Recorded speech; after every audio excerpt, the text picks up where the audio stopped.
بەناوی خوای بەخشندەی میهرەبان سڵاو و ڕەحمەتی خوای پەروەردگارتان لەوێ بینەرانی ئازیز و خۆشەویستی بەرنامەی ژێرخان خۆشحاڵم لە ئەڵقەیەکی نوێی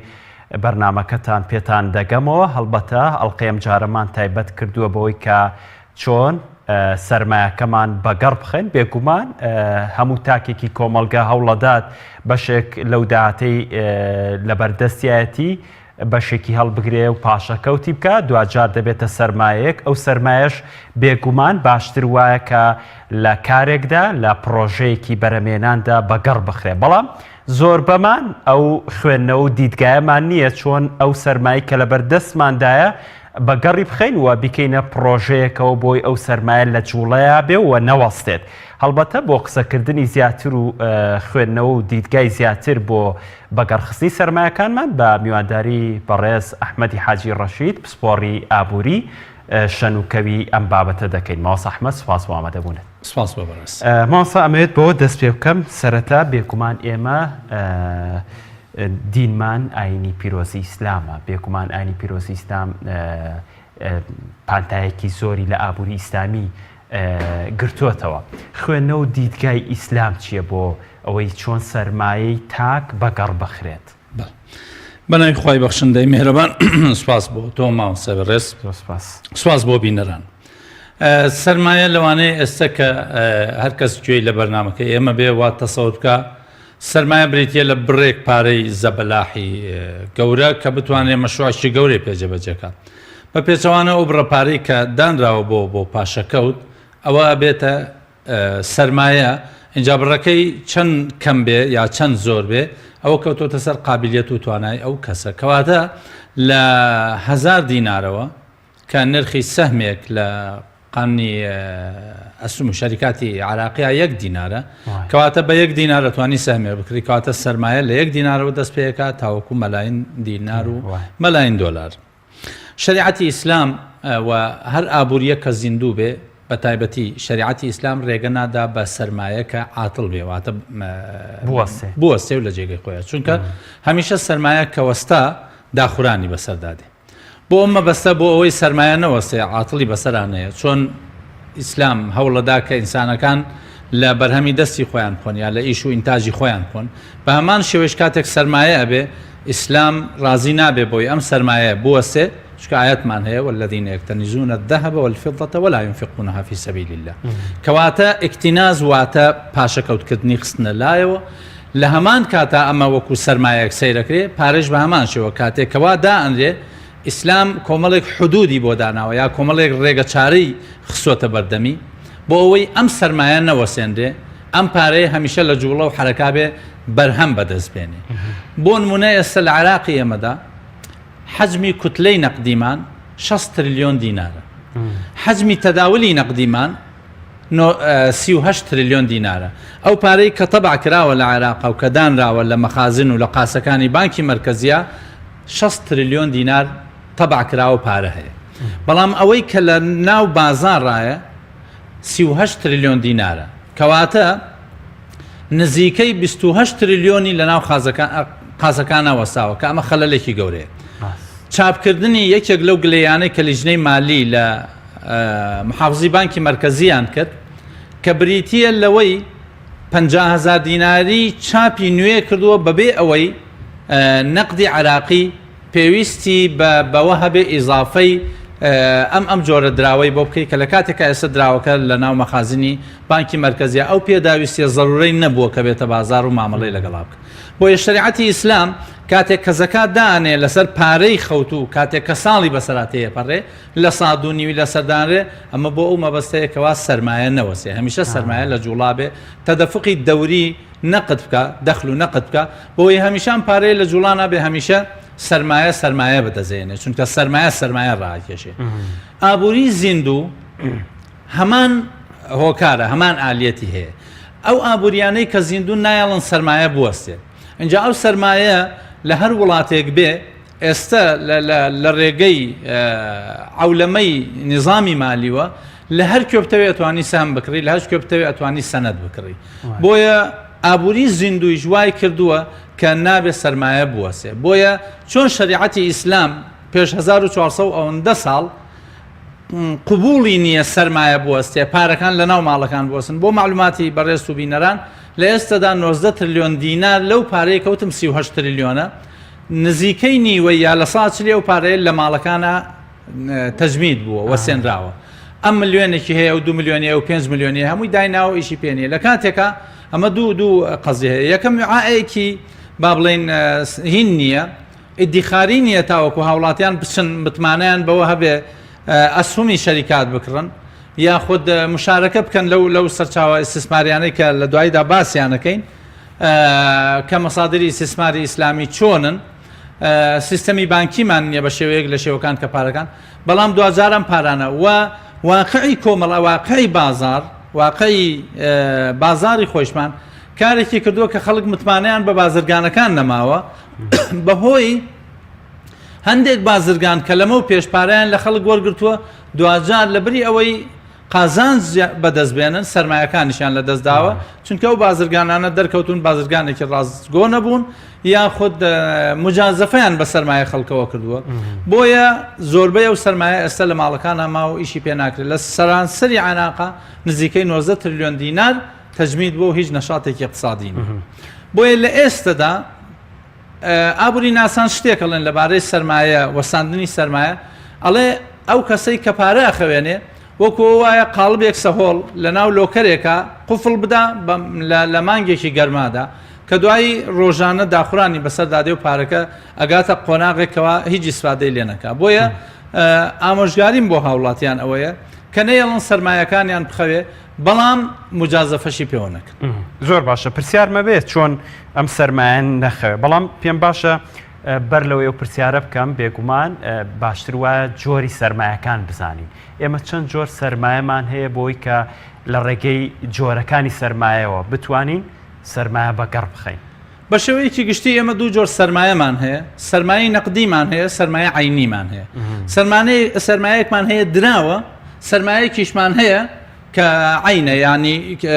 با بڵێن شمەکە کاڵایە ئەوە مەسن کاتێک کە سەرمایی نەقدی یەکێک بێ لە جۆرەکانی کە کاتە لای خۆمان پێوتر دارایی واتە پارە سەرمایی دووە سەرمایی مرۆییە کە دوای دێنە سەر سەرمایی مرۆیی چ کاریگەریەکی هەیە بۆ ئەو وڵاتانەی کە احترامی هاوڵاتیەگرن احترامی ئینسانی تیاگیرێ سەرمایەمان هەیە سەرمای پیشە مەسن وڵات هەیە پیشەوەری زۆرە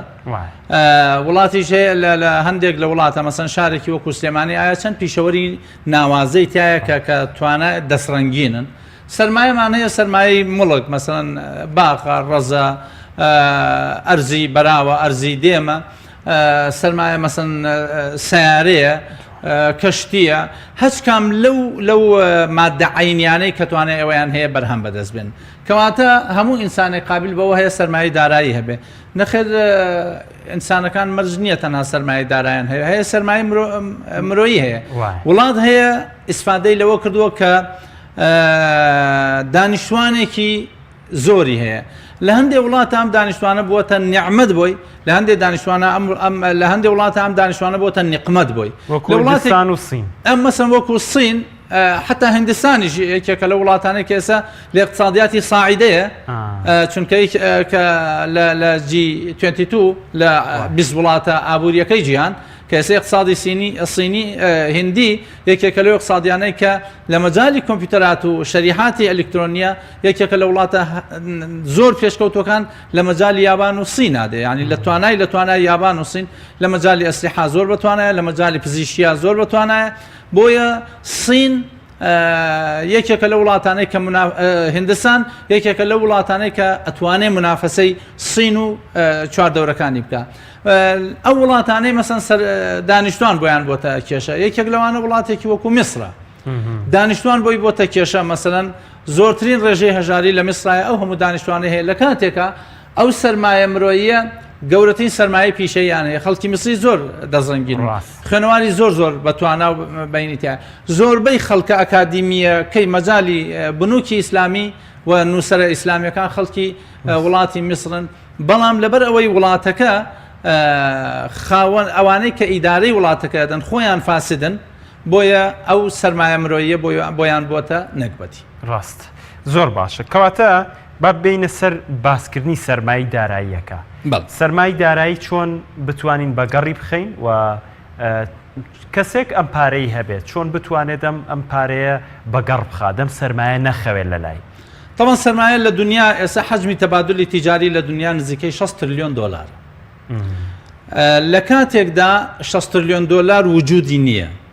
هەمووی مشتەقاتی پارەیە یعنی ئەسهومە سەنەداتە مەسەن کابرا چووە پارەی لە بانکێک داناوە لەم مؤسسە بانکیە ئەمیش داوێتەوە بە قەرز بە بانکێکی تر بانکەی دەداوێتەوە مشتەقاتێکی لێ دروست بووە لەوانەیە دۆلارێک 6 دۆلاری پێوە چاپ کرابێ بۆ نمونەیەک ئەوەی کە هەمانە لە مەجای سەنەداتە قەرزیدا و قەرزەکە ئەمەی فرۆشێ بەو چونکە لە عالەمی ڕیبەویە فەرقێک لە بینی بانکی ئیسلامی و بانکی غەیر ئیسلامی بانکی ڕیبەوی و بانکی لاڕیباوی ئەوەیە بانکی ڕیبەوی قەرز ئەفرۆشێتەوە بەڵام لە بانکی لاڕیبەویە قەرز نافرۆشێتەوە ئەوە یەکێکە لە خاڵی جەوەریکە لە یەکێک لە بابەتەکانە دێنە سەرەوەی بانکی ئیسلامی چێوە ئێمە چۆن نەتوانین مامەڵە لەگەڵ بانکی ئیسلامیە باش کاتێک کە باسی سەرمایەکەین سەرمایە بریتیە لەو ئاڵتون و زی و دراوانەی کە لە جیهانە بە شێوەیەکی بەربڵاو هەیە کە ئەمان یا ئەحجار کەریمە ئەو بەردەگران بەهانەی کە هەیە ئەڵماسە چوزانم هەر یەک لەو بەردەگران بەهانەیە کاتێک کە باسی داراییەکەین زۆرتر تەوەجوهمان بۆ ئەوەیە کە مەبەستمان لێی دراو بێ ئینسانەکان تا چه ئەندازەیەک خاوەنی دراوی نەختینەن هەر کاتێک ئینسان بوو بە خاوەنی مەبلەغێک لە دراوی نەختینە ئەوە سەرمایەیەکی دراوی هەیە اینجا ئەم سەرمایە دراویە بە یەکێک لە دراوەکان اینجا دراوی وڵاتی خۆمان بێ یاخود دراوی قورسی بێ لەو دراوە قورسانەی کە 15 جۆر دراوی قورسمان هەیە کە خۆیان لە جونەیه ئسترلینیە و دۆلارە و یەنگە و پاوەنە و یۆرۆیە و ئەو جۆرە دراوانەی کە کاتی خۆی دۆلار یەکەم عملە بووە بەڵام ئێستا لە ئاخر عملە خۆی بینێ کە اقتصادی ئەمریکی لە بەرامبەر هەڕەشەیەکی زۆر گەورایە هەر بۆ ئیشارەت بۆ ئەوەی کە لە ئێستادا کێشەیەکە لە عالەمی عەرەبیە کە لە ماوەی هەفتەی پێشوە کۆیت ئیتیفاقێکی لەگەڵ سین کردووە بە نزیکەی 450 میلیارد دۆلار کە دوو جەزیرەی یۆلکان و بۆبیانی داوەتێ بۆ ماوەی 99 ساڵ بە ئیستثمار کە لەم 99 ساڵا 450 میلیارد دۆلاری تیا سەرفەکە لە فەنادیق و لە سیاحە و لە جامیعات و لە بازارات و بەمەرجێ دوو قەزیە بۆ کۆیت بکە یەکێک لە شارەکانی کۆیت بکاتە مەرکەزی تیجارەی عەرەبی مالی عەرەبی یەکێکی دیکەشیان ئەوەیە حیمایەی کۆیت بکە لە هەموو قەزەیەکی ئەمنی بۆیە ئەمە وەزعێکی لە ناو منطقەکە دروست کردووە کە ئەگەری ئەو تەشەنجاتانەی کە ئێستا هەیە لە وەسەط و جنوبی عێراق و لە عالەمی عەرەبیە ئەوە یەکێکە لەو بابەتانەی کە ئێستا مەسئلەی نفوزی وڵاتانە لە کەنداوی عەرەبیە یەکێکیش لەو خاڵانەی کە ئەو شەڕی پێکرێ بریتیە لە قووەی اقتصادی کاتێک کە دێنەوە سەر مەسئلەی داراییەکەمان هاوڵاتیە کە پارەی قورسی هەیە چ بە نەختینە بێ یاخود زێڕی هەیە یا هەر کانزایەکی دیکەی هەیە چۆن بتوانێت ئەم سەرمایە بپارێزێت چکە وەکو باسمان کرد ئابووری زیندوو قابلی ئەوە قبول نییە کە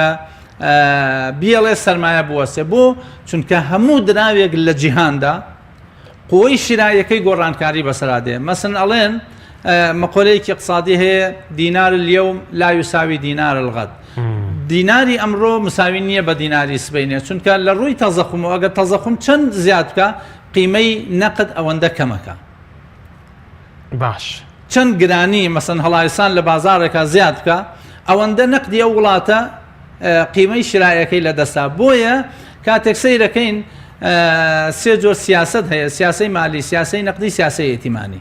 سیاسی ئێتیمانی بریتیە لە سیاسی قوروز چۆن قەرز بدات و چۆن قەرز وەرگێ بانکان ئەمە بانکی مەرکەزی وڵاتە ئیدارەیەدا سعری فایدە لەسەرم ئەساسە دیارەکە کاتێک کە باسی هەڵایسانەکە لە ساعت چەنە ئەبێ نرخی فایدە لەسەر و ئەساسە دیاری بکە بۆ چونکە دراوی ئەو وڵاتە لە سا ئەوەنەی قیمەی شرایەکەی لە دەستداوە بۆیە کاتێکە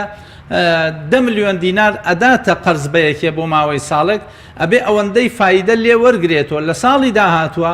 ئەو تەزەخمە ئەو گرانی کەوای کردووە ئەم 10 ملیۆنە بای 9 ملیۆن دینار شت بکە ئەبێ ملیۆنەکە فایدەی کەواتە بێ فایدە نیسبەتەکەی بکاتە لە سادە خۆ ئەگەر هەڵایسانەکە بەرزتر بۆ ئەوان نیسبەی فایدەکە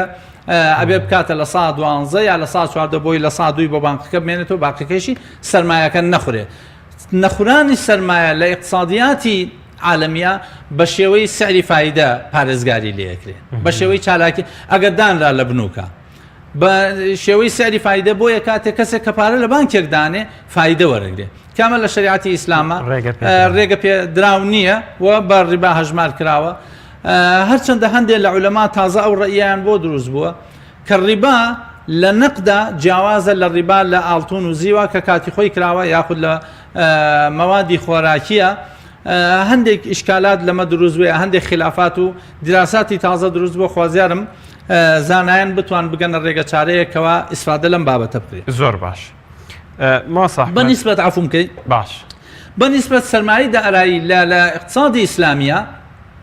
نایڵێ بوەسێ بەوەی کابرا ئەگەر دەفتەرێک دۆلاری هەبێ سەری ساڵ دوو وەرەقە و دیوی لێ چووەتە زەکات و لە حسابی ئەو چووەتە دەرەوە. ئینجا مانع الزەکاتیش لە ناو شریعەتی ئیسلامیە قەزەیەکی زۆر قورسە یەکێکە لە گوناه گەورەکان حتا یەکێک لە سەحابەکان کە مەشهور بووە بە وەرع و تەقوای کامیشە لە ناو مزگەوتا بووە کاتێک کە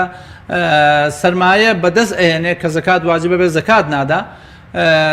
دوایی پەشیمانە بێتەوە هێنێت پێغەمبەری خوا لێی وەرناگرێت لە سەردەمی ئیمامی ئەبوبەکر لێی وەرناگرێت لە سەردەمی ئیمامی عومەر لێی وەرناگیرێ. بۆیە مەسئلەی زەکات نەدان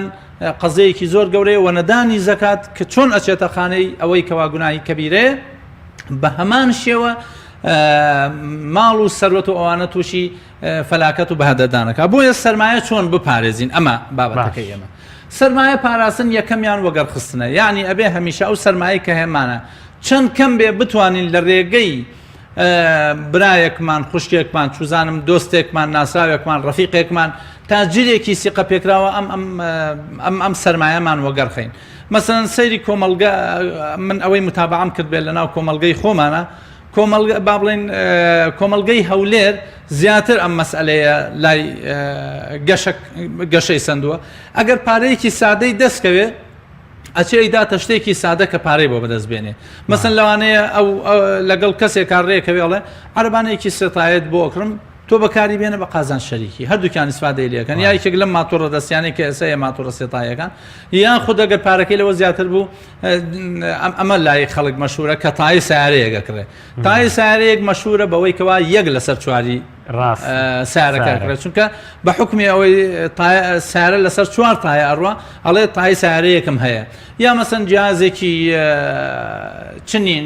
مەکینەیەکە دەڕاستەیەکە چوزانم هەر یەکە لەم ئالەتانەی کە ئیکڕێ خەرماشەیەکە بە تایبەتی بۆ منطقەی شارە زوور ئەوانە کە ئەم سەرمایە نایڵێ بخورێ بەهۆی وەگەرخستنیەوە. خاڵی دووەم دانانی بە شێوەی سکەی ئاڵتون یا بەردەگران بەهاکان. باسمان کرد لە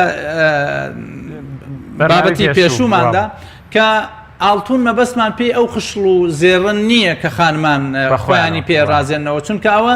هەر حەق دەسەکەی لێ دەرکە ئەوی دیکەی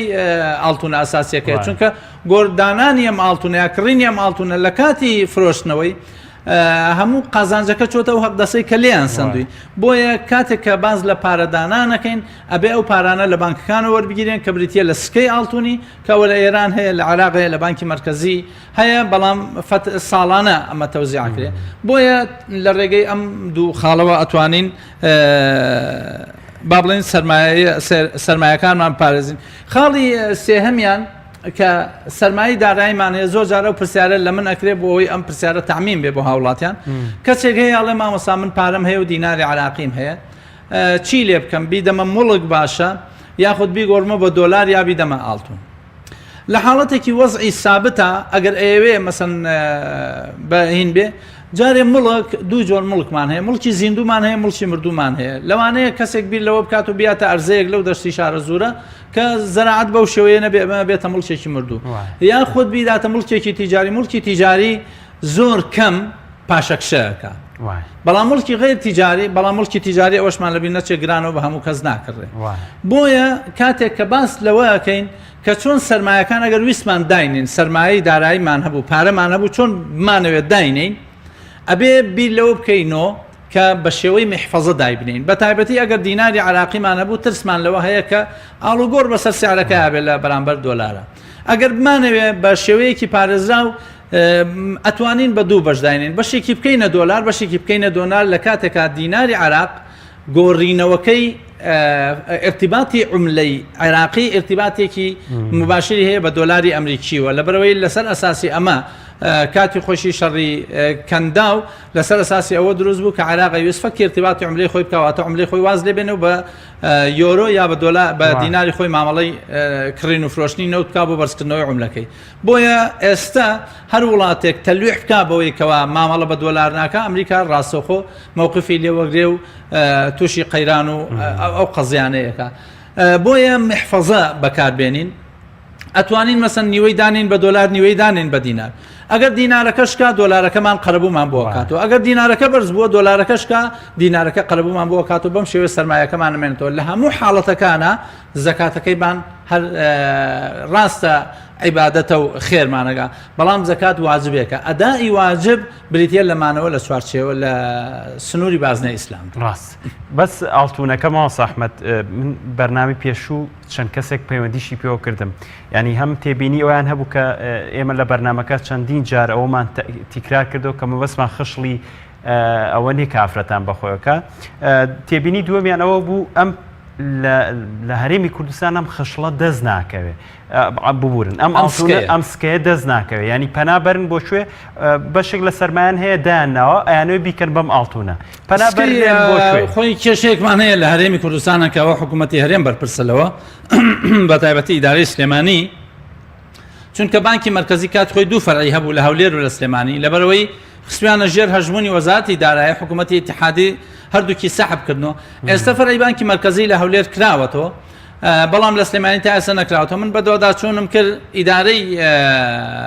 هەولێر 1250 مەتریان داوەتە فەرعی بانکەکە و هەموو کاراسانێکیان بۆ کردووە بەڵام کە لێم پرسیوتم بۆ فەرع ناکەنەوە لە سلێمانی وتیان تا ئێستا هیچ ئۆفەرێکیان نەداینێتێت چاوەکو تەحفیز بین بین لە سلێمانیش ئەوە بکەینەوە کەواتە ئەگەر ئەم دوو فەرع بکرێتەوە لە ڕێگەی ئەم دوو فەرعەوە ئەتوانین ئەوە خاڵێک خاڵی دووەم ئەوانەی کە مامەڵەی با بڵین حواڵاتیان هەیە لەگەڵ بانکی مرکزیە کۆمەڵە شەریکاتمان هەیە شەریکی حواڵاتن ئەتوانن لەگەڵ بانکی مرکزیە مامەڵە بکەن و ئەم سکانە ڕاستەوخۆ لە بانکی مرکزی کڕین و فرۆشتنی پێوەکرێ ئەتوان لە بانکی مرکزی بیکردن لە ڕێگەی شەریکاتی حواڵەوەکە و شەریکاتە حواڵانە لەوانەیە عمولەیەکی بەسی دووەربگرن لەو خەڵکەی کە ئەم سکانیان زۆر باشە بەر لەوێ بچمە سەر بابەتەکە هەر لەو بارەوە ماڵ سەحمەد ینی ئەو عملەیە بەڕێزت تایە شارەزای ئەو سکە ئاڵتوونیە هەر بارێکی سیاسی بەسەر وڵاتە بێت ئەم عملەیە گۆڕانکاری بەسەران نایەت ئەم عملەیەکی عالەمیە ئاڵتون لە وڵاتی لە یەک وڵات ناشکە و لە وڵاتەکەی کە پارێ زیاتر بکە کەشکا لە هەموو عالەم ئاشکێ کە زیادی کرد لە هەموو عالەما زیادەکرێت چونکە سعری نەوت حتا ئێستا بە مسقاڵی ئاڵتون دیاریەکرێ ئەگەر مقارنە بکەی لەگەڵ نەوتە بەرز و نزم ئەکا یعنی لە ساڵەکانی هەفتا چەند مسقال ئاڵتون بەرمیلێ نەوتی کردووە ئێستاش ئەگەر مقارنە بکەی هەر بەو شێوەیە کەواتە نرخی ئاڵتون نزیکە بە مقاربەی نرخی نەوت بۆیە سعری ئاڵتون لەوانەیە لە وڵاتی خۆمان کە دەرەچین دینارەکەی عراقی ئەگەر ئێستا هاوڵاتێکی ئێرانی 100 ملیۆن تمەنی هەبوایە پێش 6 مانگ ئەم 100 ملیۆن تمەنەی باە بە ئاڵتون لە حاڵەتی ئێستادا قازانجی یەکریانە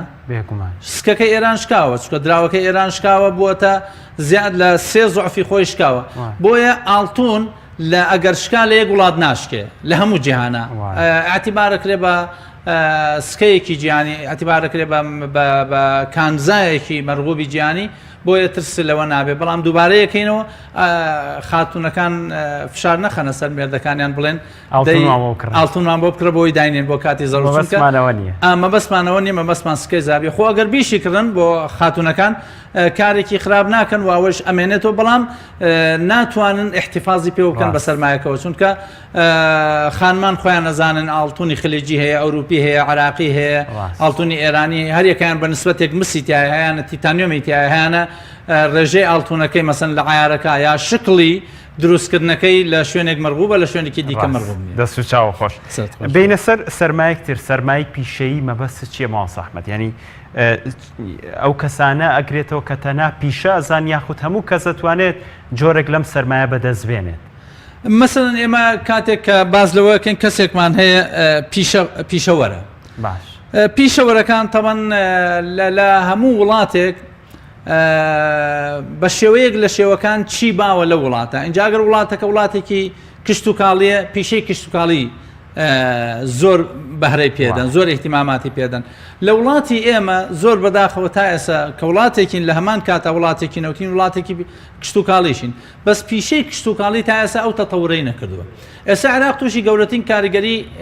بێئاویە بێ دوای ئەوەی سەدی ئەلێسۆ تەواو بوو تورکیا بڕیاریدا کە ئەو سەدە پڕکا لە ماوەی 3 ساڵا پڕە بێ و ئیتفاقەیەکی دەولی هەبوو چوزانم ئێستا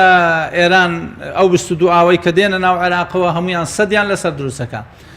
ئێستا عێراقیەکان بیر لەوەکەنەوە کە لە وەسەط و جنوب بە شێوەی کۆن ئاوی زەراعەتەکانیان نەدەن کە گۆل هەڵکەن و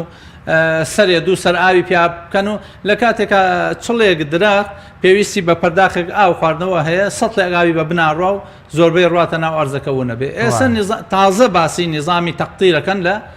وەسەط و جنوبی عێراق کە خۆشبەختانە لە هەرێمی کوردستان ئەمە نەختێک پێش کەوتووە بەڵام پێویستە زیاتر پێش بکەوێ کەوە نظامی تەقتیر بە شێوەیەکی گشتی بەکاربهێنرێ مەسەن پیشەی کێڵان پیشەی چاندن مەسەلەن جاران شت چۆنە چێنرا ئێستا چۆنە چێنرێ لە هەندێک وڵات چۆن ئەیچێنن دروێنە مەسەلەن هەندێک شوێنمان هەبوو جاران ئێمە منطقەیەکی شاخاوی بوو توانای کێڵانی زۆر زەحمەت بوو یا بواە بە ڕێگەی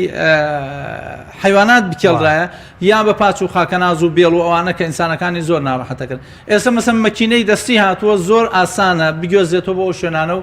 ئەو شوێنانە ئەکێڕێنێ بە تایبەتی ئەو منطقانەی کە تەڵانن چکە تراکتۆر ناتوانێت بچێتە ناوی مەسەن ناتوانێت بە حیوانات بیکێڵێ لە ڕێگەی ئەمانەوە ئەتوانین بیکێڵن بۆیە پیشە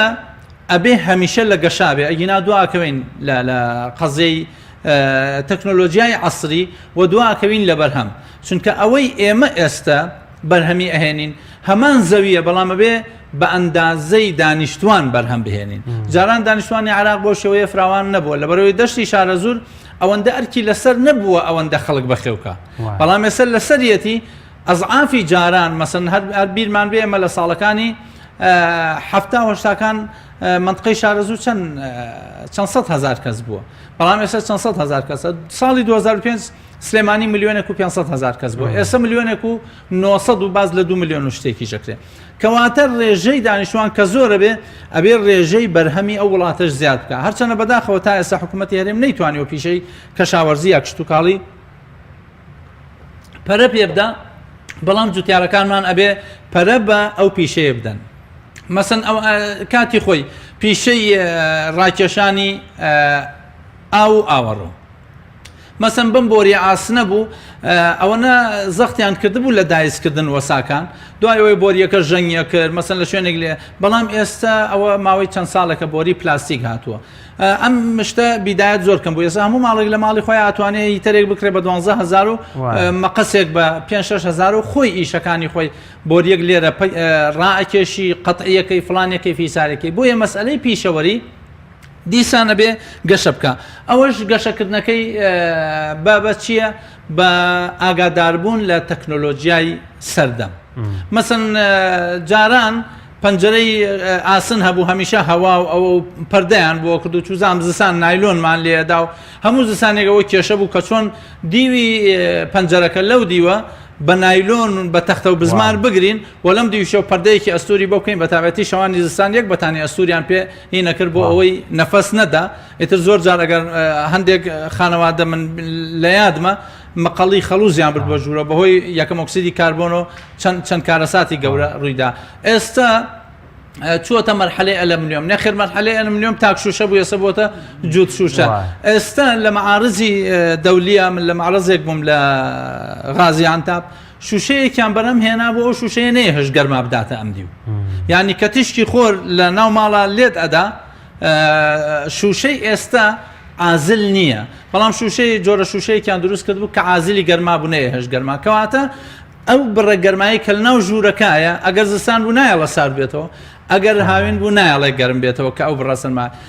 ئەم تەکنۆلۆژیایە ئێمە لە بەغا لە مەجموعەیەک شوقاین کە ئەڵمانەکان لە ساڵی 82 دروستیان کردووە کاک سالار لە ئێستادا مەسعەدەکانی ئیشەکا بە شێوەیەکی زۆر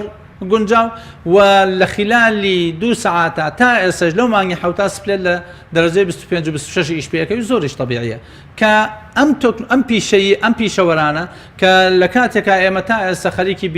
بیناکانمانین بە بلۆک و سەرزەوی ئەوەندە قورسەکەین بە ئەو چیمەنتۆ و بلۆک و ئەوانە لە وڵاتانە ئەم قەزیە زۆر گۆڕانکاری بەسەرا هاتووە هەم مادەی خەفیف بەکارێنن هەم مادەی عازل چ ژاوەژاوی دەنگ بێت چ گەرما بێت چ سەرما بێت بۆیە پیشەوەر هەمیشە بێ بەرەو پێش بڕوە فراهەمکردنی ئامێری نوێن لە ڕووی تەکنۆلۆژیاوە کە ئەوە زۆر زەرورە من چوومە مەعمەلێک لە غازی عەنتاب تازەیان کردبوو وتمان چیتان گۆڕانکاری کردوتی ئەم مەعمەلە کاتی خۆی 100 کرێکاری تیا بووە بۆ هۆی تەکنۆلۆژیا وێسە کردومانە بە 50 کرێکار 50یانمان نردووە بۆ فەرعێکی دیکەمان کەواتە نیسبەی بەرهەم زیادەکە بەهۆی ئامێری نوێ و فراهەمکردنی ئامادەبوونی پیشەوەران لە پیشانگا جیهانیەکانە مەسن فرسە دروستکردن مەسن غورفەی بازرگانیمان هەیە کاتێک ئازانێ معرەزێکی دەولی ئەکرێتەوە ئەبێ پارە تەخسیس کرێت لایەن حکوومەتی ئەو وڵاتەوە بۆی ئەم پیشەوەرانە بگەین ئەو وڵاتە ئەگەر خۆیان نیانە بگەینە وڵاتە بۆی سەیری ئەو تەکنۆلۆژیا تازە بکەن بۆی پیشەکانیان با بڵێن پەرە پێ بدەن بەڵام ماس ئەحمەد پرسیارێکی جەوەریەتە پێشەوە بەتایبەت ئەم جیلەی کە ئێستا دێنە ناو کۆمەڵگەوە تەخەڕوجی جامیعان بەشێکیان چاوەڕێ ئەوەکەن کە پیشێک بانگیان بکات پیشە نازانن جامیعیان تاوا کردووە بەبێەوەی هیچ پیشێک فێر بن بەڵام ئەوەی بەڕێزت باسی کردەوە ئەرکی حکوومەت ئەم جۆرە پیشانە بخاتە بەردەست ئێمەش حاڵ و گوزەرانی حکوومەتەکەی خۆمان نەزانین لەم کاتەیە گەنجێک چی بکات تەخەڕوجی جامیعەیە هیچ پیشەیەک نازانێت چۆن پەنا بەرێت بۆی کە پیشەیەک جۆرێک لە سەرمایی پیشەیی بەدەست بێنێت یعنی ئەم هەنگاو چۆن بنێت ئێمە نظامی تربەویمان تعلیمیمان فێرکردن و ئەوەمان لە ئەساس و خەلەلی تایە لەبەرەوەی ئێمە کادرێک تەخەڕوج پێەکەین ئەم کادرە کاتێک کە تەخەڕوجەکە جۆرێک لە مادەی ئەکادمی خوێند و دوای کاچێتە ناو بازاری کارۆ سیرەکە ئەمەی کە بەو وتراوە گونجاو نییە لەوەی لە بازاری کاردا هەیە ئەمە لە ئەساسەوە نظامی تعلیمی ئەبێت سەر تاپا بگۆڕێت خاڵی دووەم کەوتۆتە سەر خانەوادەکان ئەم خانەوادانەی ئێمە وا تێگەیشتون هەچ کەس خوێندی ئیتر مستەقبەلی زامنە ئێستا ئەوە نا ئەوە جاران ڕاست بوو ئەو قۆناغا هەچ کەسەی خوێن شەهادەی وەرەگر تاعینات چاوەڕێەگر هەر لە ڕێگەوە لە سێمانگی یەکەما تاعینە بوو ئەمە بۆ جاران ئەگەر ڕاست بێ بۆ ئێستا ڕاست نییە لەبەرەوەی مەرحەلەی دووەم مەرحەلەی خانەوادەکان و مەسئولیەتی خانەوادەکانە کە ئەبێ باوکەکە بیر لەوە بکاتۆ ئەم کەسە ئەم کوڕ و کچەی کە هەیەی لە چ پیشەیەکە ئەتوانن بەهرەمەند بن چونکە تاعینات بە شێوەی جاران مستحیلە دروست بێتەوە وە کەمتر ئەکا لە جاران زیاد ناکا بۆیە هەمیشە ئەبێ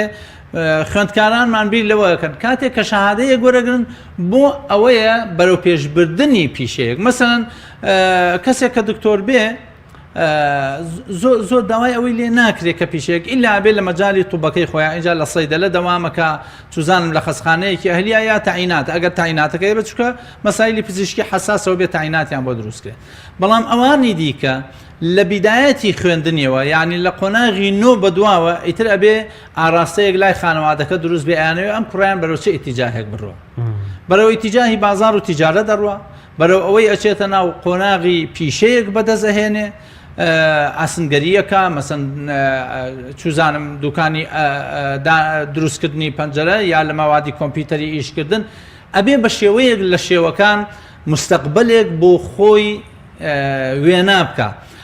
لە هەموو ئەمانە گرنگتر ئەبێ هەموو ئینسانەکان لە ئێستادا پلانی دەساڵیان ئەبێ پلانی تاکەسی چکەمە دوو جۆر پلانمان هەیە پلانی مؤسسیمان هەیە و پلانی کەسیمان هەیە پلانی مؤسسەوە دەوڵەت مەسئولە لەوەی کە پلانی مؤسساتی هەبێ بۆ ماوەی 4 ساڵە بۆ ماوەی 25 ساڵیمان هەیە 25 ساڵیمان هەیە 50 ساڵیمان هەیە پلانی 4 ساڵیمان هەیە کە ئەوە پلانی متوسط المەدایە پلانی 1 ساڵیمان هەیە کە ئەوە ساڵانە بۆ موازنە دەوڵەت ئەم پلانان هەیە بەڵام بۆ خانەوادەکان ئەبێ مناڵەکانیان پلانی 10 ساڵیان بۆ دانێن لانی کەم پلانی 5 ساڵیان بۆ دانێن بزانن ئەم مناڵانە لە مستەقبەلا ژیان چۆن دەرگایان بۆ بکاتەوە چونکە ئەو هەموو خریجەی کە ئێستا ئێمە هەمانە مستحیلە هەمووی تاین بێ ڕاست کەواتە کە مستحیلە تاین بێ با لە ئێستەوە بیر لەوە بکەین ئەی چی بکەین خۆ بێ بژی بۆیە ئەبێت لە ئێستەوە بیر لەوە بکاتەوە لە چه پیشەیەکە دەستڕەنگینی وەرگێ اینجا پێمان عیب نەبێ لە مندوبی شەریکەیەکەوە لە بۆ یاخکردنی پێڵاوە کە پیشەیە لەگەڵ ئەو پەڕی ڕێزم بۆیە هەتاوەکو ئەوەی کابرایە کە توانای ئەوەی هەیە سارە دروستکە تارە دروستکاچی هەمویان ئەمانە پیشەیە کە ئینسان پیشەوەر بوو ڕێزی خۆی ڕێزی ئینسانەکان بە تەسەڕفاتی ئینسانەکان وێ زۆر جار بە پیشەکەەوە نییە لە وڵاتی ئێمە بەداخەوە ڕێزی ئینسانەکان لە پیشەکەیەوە سەیرەکەن بۆ نمونە ئەگەر کابرا با بڵین دکتۆر و مهندس و ئەمانە بن ئیتر جۆرێک لە مەقبولیەتی هەبووە لە ناو کۆمەلگا بەڵام ئەگەر پیشەیەکی پاکەرەوەی هەبێ جۆرێک لە مەقبولیەتی نیە لە کاتێک ئەمە هەردووکیان پیشەن ئیتر قەدەر ڕێی خستووە لەمە یا هەندێک سەبەبی خۆشی تیا بووە کەواتە بە بیر بکەینەوە لەوە پیشەیەک اختیار بکەین کە بتوانین لەگەڵ یا بژین. زۆر باشە دەستشاو خۆش هەرچەندە سەرەتا ئێمە باسمان لە سەرمایی مڵکی کرد یەک دوو ئاماژە پێدا چۆن ئەو سەرمایە بکرێتە بواری سەرمای مڵکیەوە چی بکرێت سەرمای مڵکیایە هەموو کەس دەتوانێت سەرمایە بەگەڕ بخات یاخود تەنها پارەدارەکان و ئەوانەی کە سەرمایەکی زەبەلاحیان لەبەردەستایە. ئێمە کوردستان بە تایبەتی و عێراق بە شێوەیەکی گشتی بە تایبەتی ئەوانەی لە مەنتقە کشت و کاڵەکانان زۆربیان ئەرزوو ئاویان هەیە. ئەم مڵکانە نابێ بیاڵین بووە سێندێن چونکە ئەم مڵکانە خوای گەورە کاتێک ئێمەی کردووەتە خاوەنی ئەم مڵکانە بۆ ئەوی ژیانمان لەسەری بەردەوام بێ بۆیە ناکرێ ئیهمالیان بکەین بە هەر شێوەیەگەیە لە هەر شوێنێگەیە بێ ئاوەدانیان بکەینەوە ئاوەدانکردنەوەیشیان بەوەیەکەوە ساز و ئامادەیان بکەین مەسەڵەن خەڵک هەیە مڵکێکی زۆری هەیە و بەجێ هێشتووە و هاتووە لە شارانیشتە جێ بووە چاوەڕێی ئەوەیەکەوە بێتە موچەخۆ لە کاتێکە ئەگەر حکوومەت با بڵێن ژیانی ئاوەدانی لەو شوێنە ئێستا دوو هیجرەت هەیە کاک ماوەسا ساڵە هیجرەی پێشوو کە لە لادەکانەوە بەرەو شار هاتن ئێستا هیجرەی معاکس دەستی پێکردووە لە عالەمە لە شارەکان و خەڵک بەرەو منتیقە نائیەکان دەچێت بۆ لادێ و بۆ دوو قەزیە یەکەم شار هەمووی ئیستیعابی ئەم هەموو خەڵکە ناکە کە داهاتی تیاپیا بکە بۆیە داهات تەوزیع بۆ تۆ بۆ شارۆچکەکان بۆ گوندەکان بەڵام ئەمە پێویستی بەوە هەیە حکوومەت دامی بکە مەسەن خزمەتگوزاری سادەکان بگەێنێتەوە ناحیەکان بیگەێنێتەوە گوندەکان جادەوبان مەسەلەن ئاوەڕۆ کارەباکە کە بۆتە حاڵەتێکی ضروری تەلێفۆنات ئەمانە هەموو بگەڕێنەوە بۆیە پێویستمان بەوە هەیە کەسێک خاوەنی مڵکێکە پێویستە ئیحتیماماتی پێبدا ئەم مڵکە نەیەڵێت ئەوەندە گژوگیای تاسەوز بێ و بە عشوایی داری تاسەوز بێ بەوانە بۆیە بێ هەمیشە سازیکە چۆن ئینسان لە ماڵەوە ئەگەر حەدیقەیەکی سێ بە چواری هەبێ پێویستە ئەم حەدیقەیە هەمیشە بژاری لێ بکە پێویستە شتێکی تیابناژێت کە ئیسفادەی بکە پێویستە ئاودێری بکە ئاوا ئابێ مڵکەکانمان جا ئەمە ئەگەر مڵکی زەراعیمان هەبێ ئەی ئەگەر با بڵێن سارەیەکمان هەبێ سارەکە وەکو مڵکێک ماوە گەڵابەیەکە پاسێکە فلانێکە فیسارەکە ئەبێ هەمیشە لە خزمەتی ئەم سار چونکە تا خزمەتی مڵک بکەی ئەو زیاتر خزمەت دەکە مەسەڵەن ئاو مەسەن خانەوادەیەک کارێزێکیان هەیە یا منتقەیەکی ئاوداریان هەیە لە مەرحەلەیە کاتەمەن مشکلی ئاومان بۆ دروستە بێ